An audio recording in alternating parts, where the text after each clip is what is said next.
चलिए दोस्तों, लेकर आ चुके हैं आप सभी के लिए आंसर की को लेकर जितने भी छात्र अभी अभी एग्जाम देकर आए हैं फर्स्ट सेटिंग का दोस्तों मैथमेटिक्स का मैट्रिक वालों के लिए।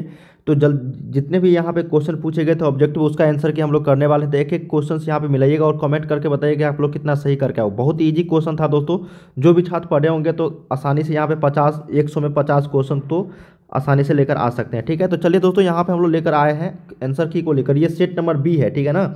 ये सेट कोड नंबर बी है दोस्तों। आप लोगों को ए से लेकर जे तक सेट मिला होगा।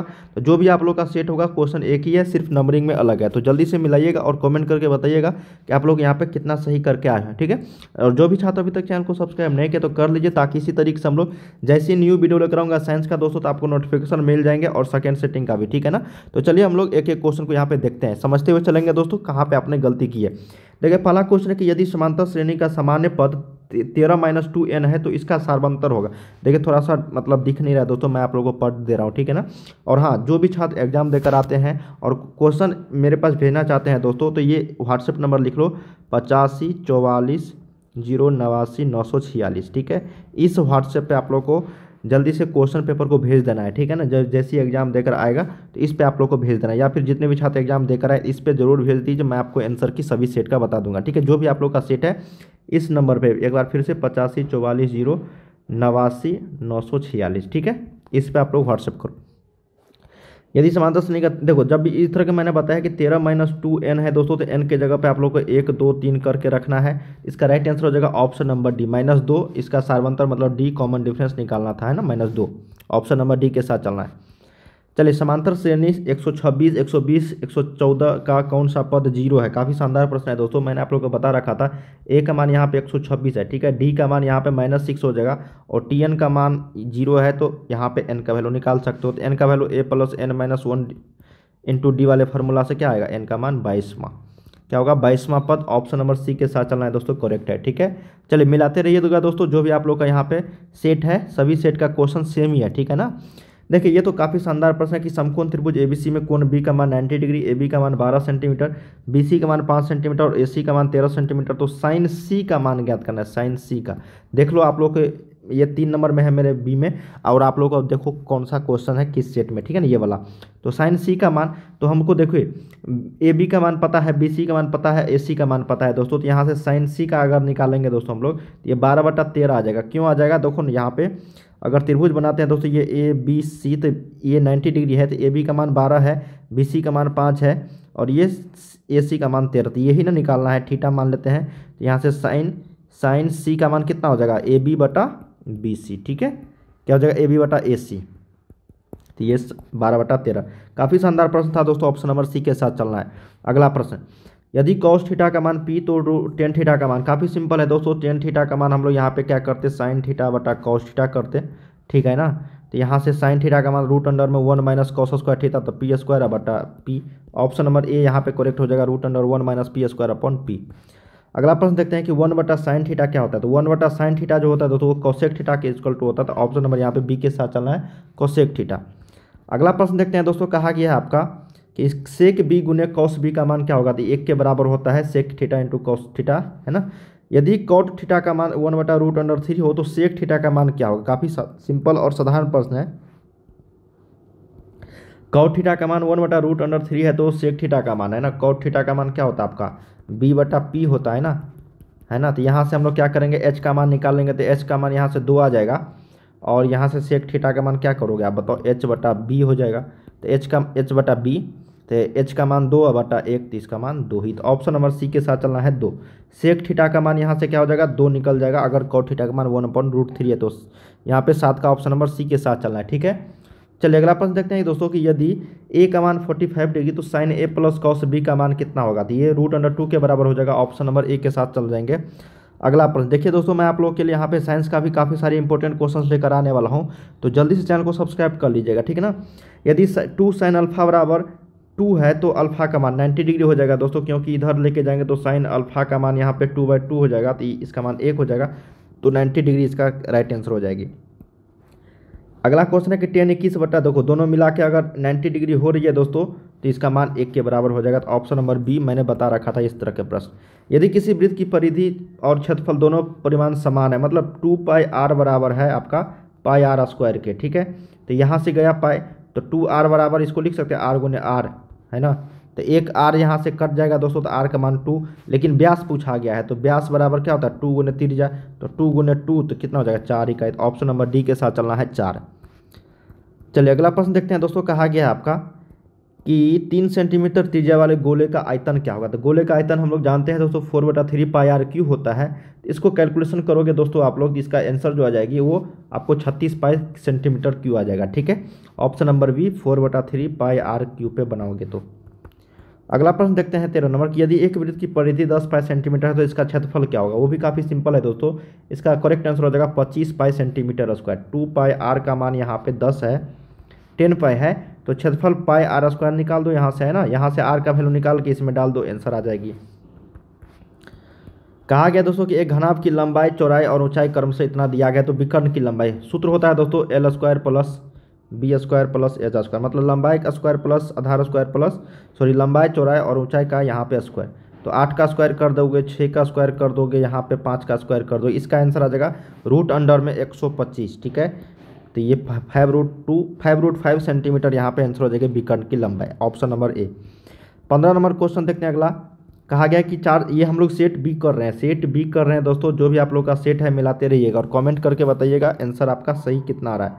4 सेंटीमीटर त्रिज्या वाले अर्धवृत्त का क्षेत्रफल, तो अर्धवृत्त का क्षेत्रफल जो होता है दोस्तों वो 1/2 गुने पाई r स्क्वायर होता है ना।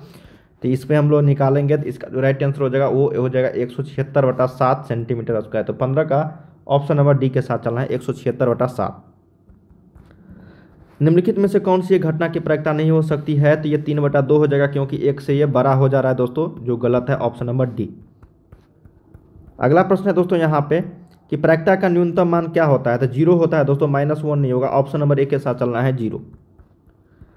चलिए अगला प्रश्न देखते हैं कि एक पासे को फेंका गया तो एक विषम संख्या आने की प्रायिकता, 1, 3, 5, ये 1 से लेकर 6 तक में यही विषम संख्या है दोस्तों। तो प्रायिकता बराबर क्या हो जाएगा, प्रायिकता बराबर टोटल 3 आ रहा है, तो 3/6, तो ये 1/2, तो ऑप्शन नंबर यहाँ पे सी के साथ चलना है, ठीक है। एक भी विषम संख्या, बहुत सारे छात्र 3 और सिर्फ 5 लेकर चलेंगे तो गलत हो जाएगी। चलिए अगला प्रश्न, यदि एक मैच जीतने की प्रायिकता 0.7 है तो इसका हारने की प्रायिकता 1 में से घटा देंगे दोस्तों, तो ये आ जाएगा 0.3। इसको कैलकुलेशन करेंगे 3/10, ऑप्शन नंबर सी के साथ चलना है। काफ़ी सिंपल प्रश्न पूछा गया था दोस्तों। जिसको ज्यामिति नहीं भी आता है ना, वो आसानी से इस तरह के प्रश्न को करके आप 100 में तो 50 लेकर आ ही सकते हो। अगला प्रश्न है दोस्तों कि अच्छी प्रकार से फेंटी गई एक ताश की गड्डी में से एक पत्ता यादृच्छा निकाला जाता है तो काले रंग का बादशाह। तो काला रंग का बादशाह होने की जो प्रायिकता होगी दोस्तों, टोटल 4 बादशाह, 2 लाल के 2 काला का, तो यहाँ पे 2/52 हो जाएगा, तो कितना हो जाएगा 1/26। तो ऑप्शन नंबर हमको सी के साथ चलना है। चलिए अगला प्रश्न देखते हैं कि 21 नंबर। कहा गया कि यदि त्रिभुज ABC समरूप त्रिभुज QRP है तो AB यहाँ पे 9/AB, देखो मैंने ये बता रखा था दोस्तों आप लोगों को, है ना, कि अगर भुजा का अनुपात पूछा जाएगा तो हम लोग क्या करेंगे, इसमें रूट अंडर में डाल देंगे और ये हो जाएगा कितना आपका 18/BC, मतलब 15, ठीक है ना। तो हमको यहाँ से निकाल लेंगे दोस्तों PR की लंबाई। तो PR की लंबाई जो यहाँ से हो जाएगी दोस्तों, वो आपको यहाँ पे 12 सेंटीमीटर हो जाएगी। तो ऑप्शन नंबर हमको डी के साथ चलना है यहाँ पे 21 का, ठीक है। चलिए अगला प्रश्न देखते हैं। कहा गया है दोस्तों यदि त्रिभुज PQR में, देखो ये तो सिंपल है, इसका तो 90 डिग्री हो जाएगी ना, ऑप्शन नंबर डी के साथ चलना है 21 का, क्योंकि ये लंब स्क्वायर कर्ण का स्क्वायर बराबर लंब स्क्वायर प्लस आधार स्क्वायर है, तो क्यू का मान 90 डिग्री।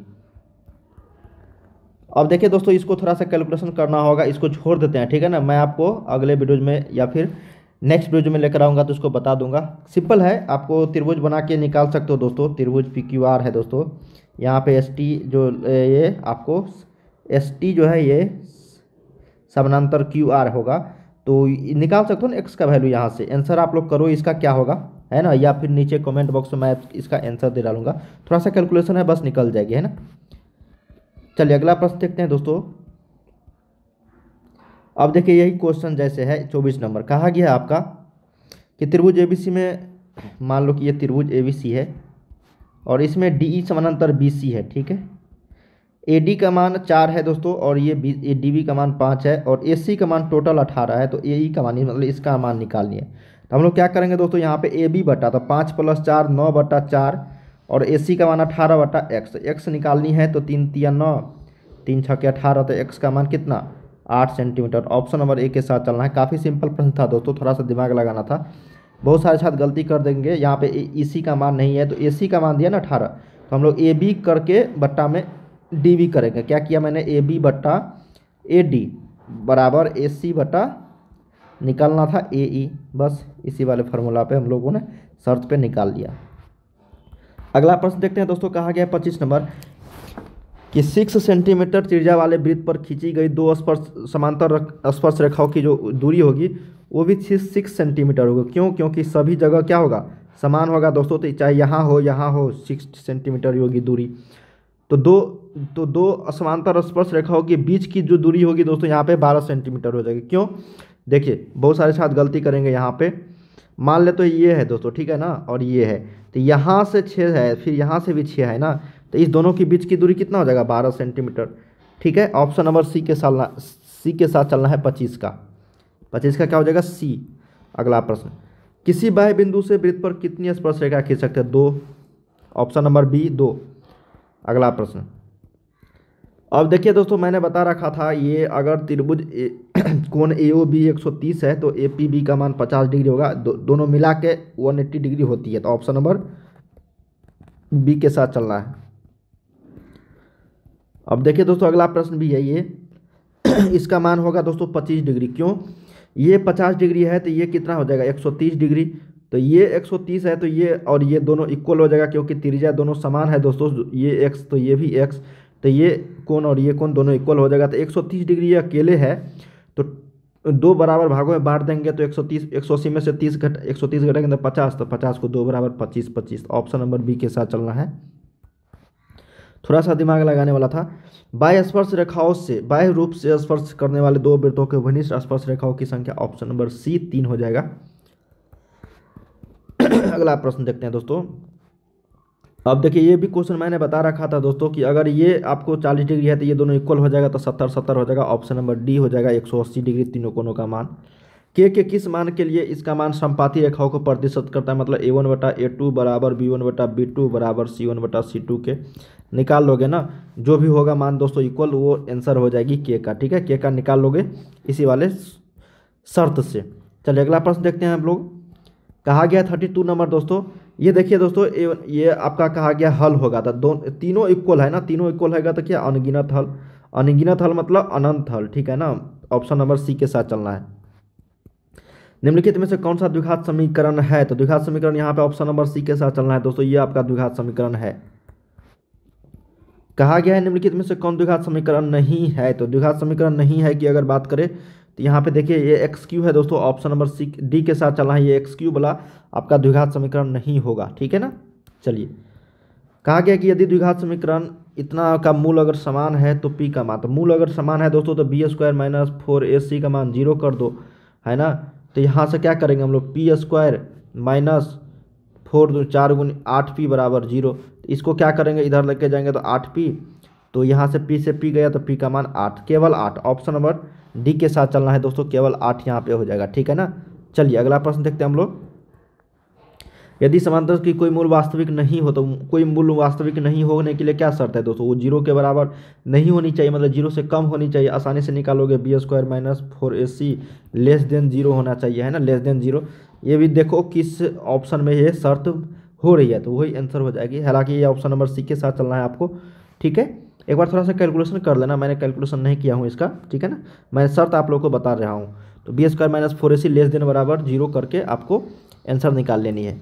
चलिए अगला प्रश्न देखते हैं। हालांकि आंसर सी के साथ चलना है आप लोगों को।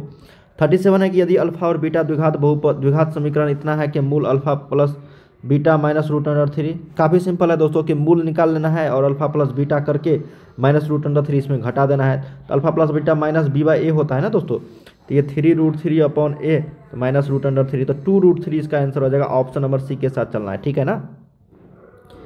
चलिए कहा गया दोस्तों कि इसका 14वां पद क्या होगा, समांतर श्रेणी 3 7 11 का 14वां। ए का मान 3 है, डी का मान यहाँ पे 4 हो जाएगा, एन का मान 14 है तो नहीं निकालोगे, a + n - 1 × d वाले फार्मूला से, ठीक है, निकाल सकते हो ना आसानी से। 3 + n - तो 13 × 4, तो 13 × 4 = 52 3 55। ऑप्शन नंबर बी के साथ चलना है 55। अगला प्रश्न देखते हैं दोस्तों। निम्नलिखित में से कौन समांतर श्रेणी में है? तो समांतर श्रेणी में है कि अगर बात करें हम लोग तो कौन सा आंसर हो जाएगी? ये ऑप्शन नंबर ए ही लग रहा है दोस्तों, ये सही है। क्या है? ऑप्शन नंबर ए, -8 -6 -4 -2, यही आपका करेक्ट आंसर हो जाएगी, ऑप्शन नंबर ए। 40 है दोस्तों कि समांतर श्रेणी का कौन सा nवां पद होगा? तो nवां पद मैंने आप लोगों को बता रखा था दोस्तों कि कौन सा, यहाँ पे देखो 21 में से देखो 5 अगर घटाते हैं तो 16 आएगा, ठीक है बिल्कुल। फिर 2 रखेंगे, बिल्कुल ऑप्शन नंबर यहाँ पे बी के साथ चलना, यही करेक्ट हो जाएगा दोस्तों। यहाँ पे n का मान 1 2 3 करके निकाल सकते हो आसानी से। तो दोस्तों हम लोगों ने यहाँ पे टोटल 40 क्वेश्चन कर रखा है। इसके आगे क्वेश्चन मैं आपको अगले क्वेश्चन में बताऊंगा अगले वीडियोज में। और जितने भी छात्र एग्जाम देकर आए हैं दोस्तों और आंसर की चाहते हैं सभी सेट का, तो आप मुझे अपना क्वेश्चन इस नंबर पर भेजिए 85 44 089 946, इस नंबर पे भेजिए दोस्तों, ताकि मैं आप लोग को सभी सेट का आंसर की दे सकूं। चलिए मिलते हैं हम लोग नेक्स्ट वीडियो में, तब तक के लिए जय हिंद जय भारत। और चैनल को सब्सक्राइब कर लीजिएगा आगे के वीडियो को पाने के लिए, क्योंकि हम लोग जल्द से जल्द यहाँ पे साइंस का क्लास स्टार्ट करने वाले हैं।